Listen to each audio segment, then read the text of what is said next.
Bismillahirrahmanirrahim. Assalamualaikum warahmatullahi wabarakatuh. Alhamdulillahilladzi bi ni'matihi tatimmus shalihat. Wassalatu wassalamu ala sayyidis sadat, sayyidina wa maulana Muhammadin wa ala alihi wa sahbihi ajma'in, amma ba'd. Qala Allah subhanahu wa ta'ala fil Qur'anil Karim, a'udzu billahi minasy syaithanir rajim. Bismillahirrahmanirrahim. Qul hal yastawi alladhina ya'lamun wal ladzina la ya'lamun innama yatadzakkaru ulul albab. Shadaqallahu maulanal azim. Hadirin dan hadirat para musyrif dan santri pesantren tahfiz Madinah Quran yang insya Allah kita semua selalu dalam rahmat dan maghfirah Allah subhanahu wa ta'ala. Alhamdulillah, kita bersyukur kepada Allah atas berbagai nikmat yang Allah limpah curahkan pada kita, wabil khusus nikmat iman dan nikmat Islam.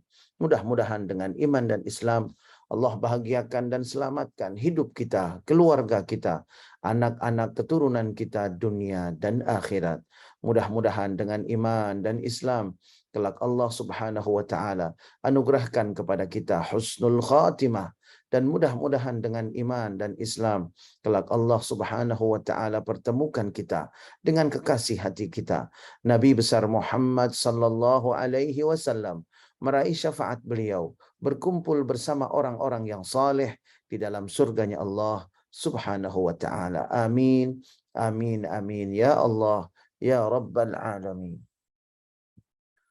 Jamaah rahimakumullah, sebelum kita mulai ta'lim kita pada kesempatan pagi hari ini, mari sama-sama kita bacakan suratul Fatihah. Yang pertama untuk salah satu keluarga dari Bapak Hendri yang berdomisili di Purwakarta, di mana salah satu dari keponakan beliau yang tinggal di Karawang yaitu Ibu Lina saat ini sedang dalam kondisi sakit. Kita doakan mudah-mudahan Ibu Lina Allah subhanahu wa ta'ala kembalikan kesehatannya, pulihkan kesehatannya, dan Allah subhanahu wa ta'ala memberikan yang terbaik untuknya di dunia dan di akhirat. Dan juga kita doakan putra dari Bapak Didik Nur Fuad yaitu Ananda Alfian Zafira yang saat ini sedang dalam keadaan sakit. Mudah-mudahan Allah subhanahu wa ta'ala memulihkan kesehatannya, membersihkan penyakitnya, dan mudah-mudahan Allah jadikan penyakitnya sebagai pelebur dan penggugur dosa-dosanya. Dan mohon berkenan untuk membacakan suratul Fatihah untuk nenek kami tercinta, Ibunda Hajjah Siti Salamah, untuk ibunda kami tercinta, Ibunda Hajjah Hasanah, lalu kemudian untuk bibi kami tercinta, Ibunda Hajjah Maisarah yang saat ini sedang dalam keadaan sakit. Mudah-mudahan Allah subhanahu wa ta'ala membersihkan penyakitnya, menyembuhkan penyakitnya, dan menjadikan penyakitnya sebagai pelebur dan penggugur dosa-dosanya. Dan kita mendoakan mudah-mudahan Allah subhanahu wa ta'ala berkahi kesehatan kita, sehingga semakin sehat tubuh kita, semakin istiqamah beribadah kepada Allah subhanahu wa ta'ala. Ala hadhihi niyat, wa likulli niyatin salihah. Wa ila hadratin Nabi Muhammadin sallallahu alaihi wasallam. Al-Fatihah. A'udzu billahi minasy syaithanir rajim. Bismillahirrahmanirrahim. Alhamdulillahi rabbil alamin, arrahmanir rahim, maliki yaumiddin. Iyyaka na'budu wa iyyaka nasta'in. Ihdinas siratal mustaqim. Siratal ladzina an'amta 'alaihim ghairil maghdubi 'alaihim waladdallin. Amin, amin, amin, amin ya Allah, ya Rabbal Alamin. Jamaah rahimakumullah, pada taklim kita pagi hari ini menjawab pertanyaan dari jamaah sahabat-sahabat surga kita yang menginginkan untuk membahas mengenai masalah salat qasar. Nah, jamaah rahimakumullah, pembahasan mengenai salat qasar ini memang seringkali menimbulkan perbedaan pendapat di antara umat Islam. Contohnya saja ketika umpamanya ada rekreasi, sebagian pengen qasar, sebagian tidak mau qasar. Kemudian ada acara di luar kota, sebagian qasar, sebagian tidak qasar. Nah, jamaah rahimakumullah, bagaimana sebetulnya mengenai masalah mengqasar salat di dalam syariat Islam, wabil khusus dalam madhab imamuna al-Imam Syafi'i, insyaallah akan kita bahas pada taklim pagi hari ini. Jamaah rahimakumullah. Yang pertama yang ingin saya sampaikan bahwa salat merupakan kewajiban yang tidak boleh ditinggalkan kapanpun, dimanapun, dan dalam kondisi apapun, kecuali sudah tidak masuk dalam kategori orang yang wajib salat. Jadi meskipun dalam keadaan perang, tetap wajib salat. Meskipun dalam keadaan sakit, di mana sakitnya itu dia tidak bisa berjalan seumpamanya, hanya berbaring di atas tempat tidur, namun dia memiliki kesadaran yang penuh, maka tetap wajib salat. Atau umpamanya sekujur tubuhnya sudah kehilangan tenaga, tidak bisa digerakkan, tetapi kesadarannya masih penuh, dan kemudian bola matanya masih bisa bergerak, maka tetap wajib melaksanakan salat, yaitu bil isyarah, dengan isyarat gerakan bola mata. Tentunya mengenai wudhu, kemudian menghadap kiblat, kemudian cara pelaksanaan salatnya akan mendapatkan berbagai keringanan dari Allah Subhanahu wa taala, tidak seperti orang sehat. Namun pada intinya kewajiban salat ini merupakan kewajiban yang tidak boleh ditinggalkan kecuali memang sudah keluar dari syarat orang-orang yang wajib melaksanakan salat. Nah, ini yang pertama. Kemudian yang kedua, kalau kita sudah tahu seperti itu, maka mengqasar salat merupakan salah satu jenis pelaksanaan salat yang sangat istimewa. Karena qasar ini disebutkan langsung oleh Allah dalam surah An-Nisa ayat 101. Allah Subhanahu wa taala berfirman, A'udzu billahi minasyaitonir rajim. Wa idza darabtum fil ardi falaysa 'alaikum junahun an taqsuru minas shalah. Dan kalau kalian melakukan perjalanan di muka bumi ini dalam arti safar, maka tidak ada dosa bagi kalian untuk mengqasar salat, mengurangi bilangan atau jumlah rakaatnya dari 4 rakaat menjadi 2 rakaat. Kalau kita lihat dalam surat An-Nisa ayat 101 ini, maka kita akan melihat keistimewaan jenis salat qasar. Dan jamaah rahimakumullah, ini membuktikan bahwa Allah Subhanahu wa taala telah memberikan keringanan kepada hamba-hambanya yang beriman kepada Allah dan Rasul-Nya. Jadi pada poin kedua ini kita bisa melihat bahwa qasar ini adalah jenis pelaksanaan salat yang istimewa yang Allah sebutkan langsung dalam surah An-Nisa ayat 101 bagi para musafir. Kemudian jamaah rahimakumullah, yang berikutnya, kapan boleh mengqasar salat? Jamaah rahimakumullah, kapan seseorang boleh mengqasar salat? Tentunya terlebih dahulu harus dibedakan antara jamak dan qasar. Jamak ini menggabungkan dua waktu salat, taqdiman atau ta'khiran. Baik digabungkan dengan waktu salat yang lebih dulu atau dimundurkan dan digabung dengan waktu salat yang datang kemudian. Sedangkan qasar ini adalah mengurangi jumlah atau bilangan rakaat yang jumlahnya 4 menjadi 2 rakaat.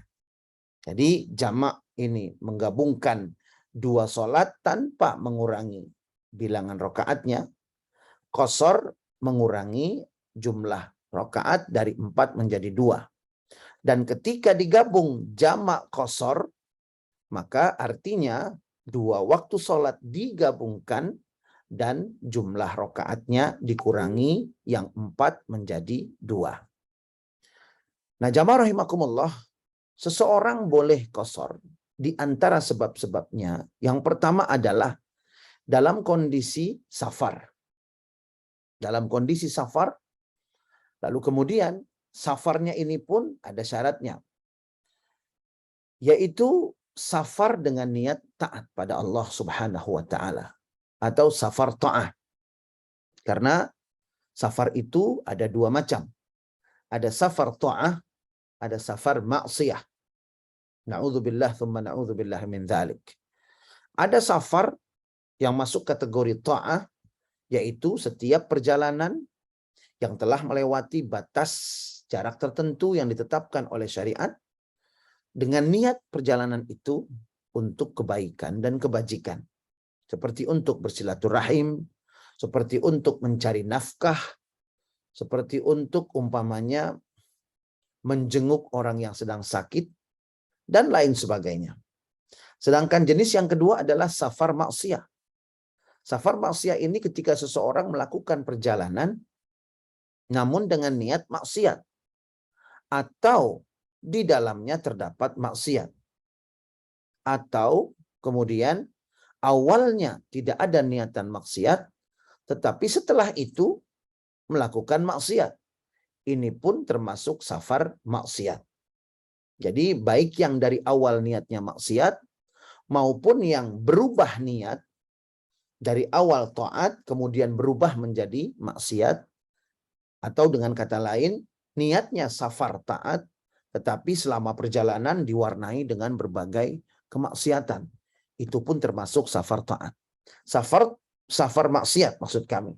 Safar maksiat ini tidak boleh seseorang mengqasar sholatnya. Jadi tidak boleh seseorang mengqasar sholatnya. Dan dari sini kita bisa melihat bahwa qasar ini memang istimewa. Jadi bagi hamba-hamba Allah yang safarnya safar taat, silakan qasar. Bagi hamba-hamba Allah yang safarnya dengan tujuan maksiat, tidak boleh. Karena qasar ini istimewa. Tidak Allah berikan kepada sembarang orang. Tidak Allah berikan kepada sembarang jenis perjalanan. Nah, jamaah rahimakumullah. Kemudian yang kedua adalah di samping safarnya safar taat, yang kedua adalah tujuannya jelas. Jadi tidak boleh mengqasar sholat kalau tujuannya tidak jelas. Saya umpamanya mau ke Sumatera. Tujuannya kemana ke Sumatera? Saya tidak tahu, pokoknya saya mau muter-muter aja begitu. Nah ini juga jamaah rahimakumullah tidak boleh mengqasar sholat. Harusnya tujuannya itu harus jelas. Saya mau ke Sumatera umpamanya, atau ke Jawa, atau ke Sulawesi, dan atau ke tempat-tempat lainnya, ke Banjarmasin dan lain sebagainya. Ya, saya mau ke rumah kawan saya mau ke rumah ibu saya. Nah seperti itu, jamaah rahimakumullah, yang harus kita lakukan ketika kita akan melakukan safar. Lalu kemudian jamaah rahimakumullah, berikutnya adalah jarak tempuhnya. Nah, mengenai jarak tempuh, jamaah rahimakumullah, di zaman Rasulullah seperti dalam hadis riwayat Atha ibn Abi Rabbah, beliau meriwayatkan bahwa Abdullah ibn Umar dan Abdullah ibn Abbas radhiyallahu anhum, dua sahabat ini, kana yusalliyani raq'ataini wa yuftirani fi arba'ati burud. Dua sahabat yang mulia ini, kata Atha bin Abi Rabbah, salatnya dua rakaat, dan beliau kalau berpuasa juga berbuka kalau jaraknya sudah 4 burud. 4 burud ini kemudian dalam riwayat lain disebutkan 16 farsakh. Dalam riwayat yang lain setara dengan 2 marhalah. Tentunya baik burud, farsakh, ataupun marhalah adalah satuan jarak yang belum kita kenal atau kurang familiar di zaman kita saat ini. Nah, jamaah rahimakumullah, lalu kemudian para ulama mengkonversi. Dan tentunya ketika mengkonversi akan terjadi perbedaan karena alat konversinya berbeda-beda dari satu negeri ke negeri yang lain.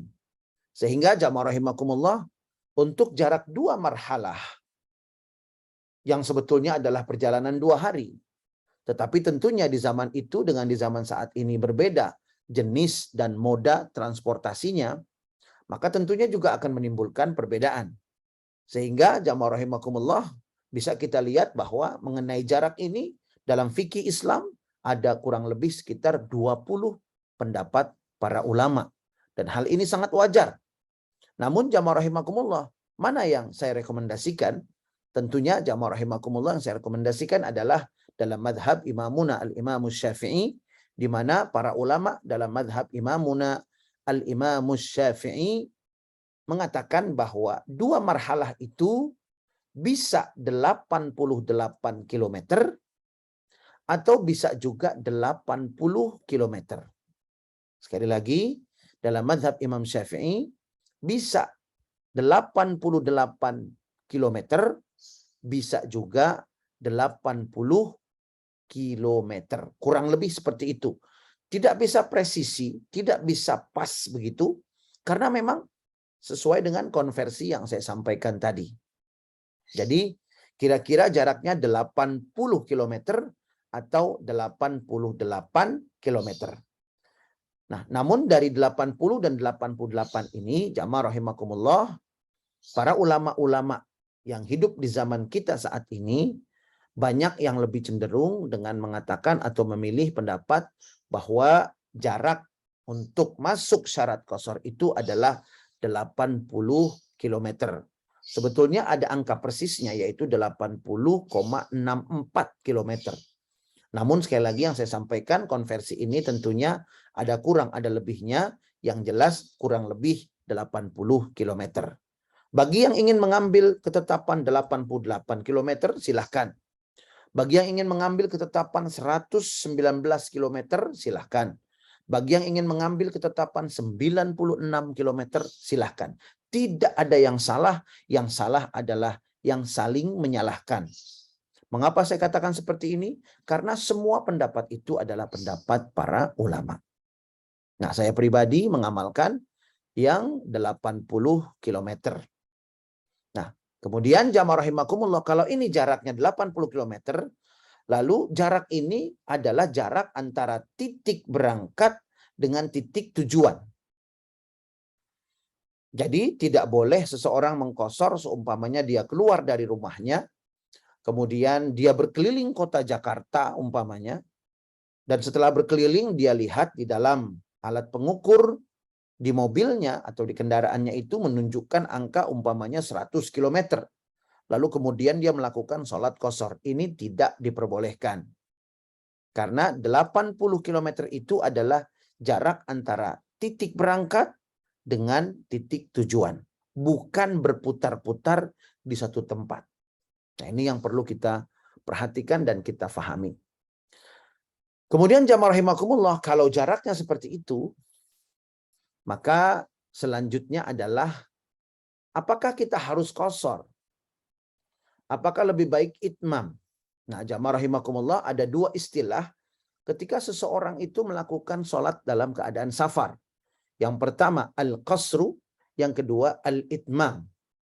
Al-qasru artinya mengurangi jumlah rakaat sholat dari 4 menjadi 2.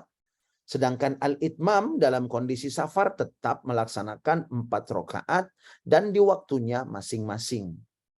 Nah, bagaimana sebetulnya jamaah rahimakumullah yang lebih baik bagi kita?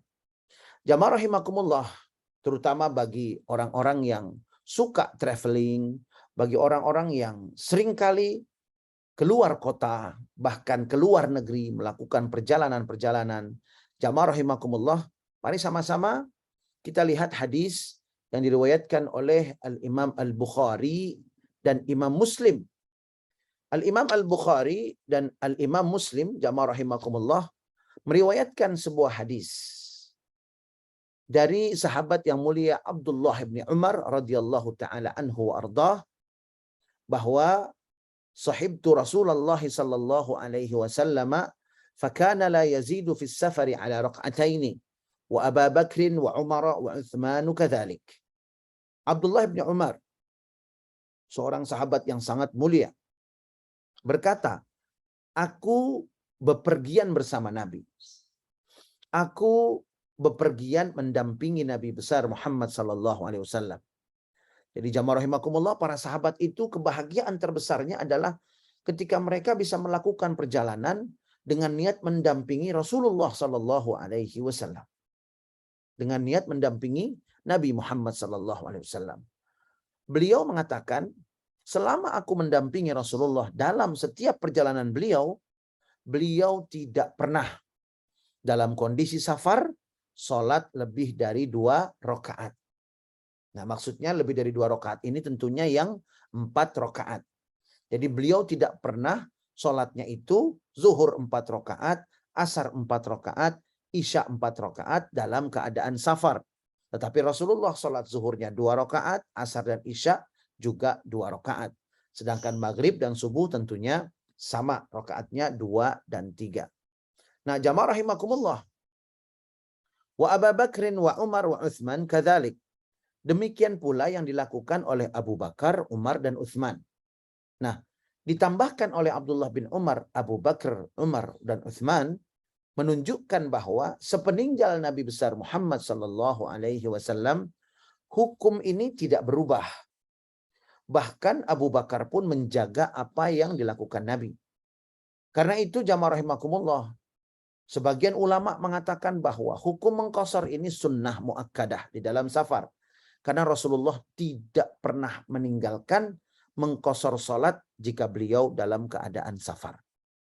Abu Bakar melanjutkan, Sayyidina Umar melanjutkan, dan Sayyidina Utsman bin Affan radhiyallahu taala anhum wa ardahum juga melanjutkan apa yang dilakukan oleh Nabi besar Muhammad sallallahu alaihi wasallam. Jadi jamaah rahimakumullah, jangan ragu. Jangan ragu kalau dalam kondisi safar, meskipun safarnya nyaman, meskipun banyak masjid di pinggir jalan, banyak resto di pinggir jalan, banyak tempat peristirahatan di pinggir jalan, lalu kemudian kita menggunakan kendaraan yang nyaman. Jamaah rahimakumullah, seperti yang dikatakan oleh Abdullah bin Umar, Rasulullah tidak pernah meninggalkan safar.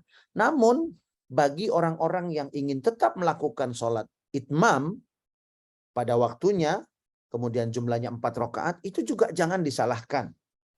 Silahkan saja. Silahkan saja. Yang mau qashar silahkan. Yang tidak mau, maunya itmam silahkan.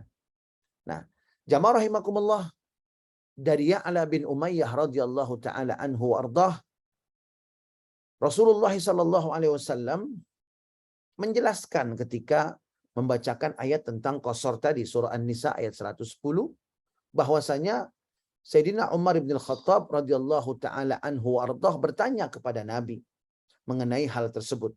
Mengapa harus diqashar seperti itu? Jadi Sayyidina Umar bertanya, mengapa harus diqashar ya Rasulullah? Wa qad ammanallahu an-nas. Padahal orang-orang sudah aman. Nah, ini jamaah rahimakumullah. Sayyidina Umar adalah sahabat yang sangat kritis dan tidak pernah sungkan ataupun canggung bertanya kepada Nabi karena antusiasmenya untuk menambah keyakinan dan keilmuan beliau dalam agama Islam. Beliau bertanya, ya Rasulullah, wa qad ammanallahu an-nas. Allah sudah membuat manusia aman. Orang-orang sudah aman sekarang. Islam sudah kuat. Mengapa tetap harus qashar begitu? Maka kemudian Nabi besar Muhammad sallallahu alaihi wasallam bersabda, "Shadaqatun tasaddaqallahu biha alaikum faqbalu shadaqatah." Sedekah di mana Allah memberikannya kepada kalian, maka terimalah sedekah dari Allah. Kalau bahasa kita barangkali lebih familiar, hadiah. Allah yang memberikan hadiah itu kepada kalian, maka terimalah hadiah dari Allah subhanahu wa ta'ala. Nah, jamaah rahimakumullah, insyaallah akan kita lanjutkan ta'lim yang membahas tentang fikih madhab imamuna al-imam Syafi'i pada pertemuan berikutnya. Mudah-mudahan selama safar insyaallah kita selalu mendapatkan keyakinan bagaimana tata cara melaksanakan sholat di dalam keadaan perjalanan atau dalam keadaan safar ta'at. Bismillahirrahmanirrahim. Alhamdulillahirabbil alamin. Allahumma shalli ala sayidina Muhammad wa ala ali sayidina Muhammad. Allahumma la tada' lana fi majlisina hadza dhanban illa ghafartah wa la 'aiban illa satartah wa la maridan illa syafaitah wa la daynan illa qadaitah wa la hajatan min hawaijid dunya wal akhirah illa qadaitaha wa yassartaha ya Allah ya rabbal alamin. Rabbana hab lana min azwajina wa dhurriyyatina qurrata a'yun waj'alna lil muttaqina imama. Rabbana ighfir lana wa liwalidayna warhamhuma kama rabbayana shighara. Rabbana atina fid dunya hasanah wa fil akhirati hasanah wa qina adzaban nar. Wa sallallahu ala sayidina wa maulana Muhammadin wa ala alihi wa sahbihi wa sallam. Walhamdulillahi rabbil alamin. Kita tutup dengan doa kafaratul majlis. Subhanakallahumma wa bihamdika asyhadu an la ilaha illa anta astaghfiruka wa atubu ilaik. Billahi taufiq wal hidayah. Wassalamualaikum warahmatullahi wabarakatuh. Waalaikumsalam warahmatullahi wabarakatuh. Barakallahu fikum. Khairan.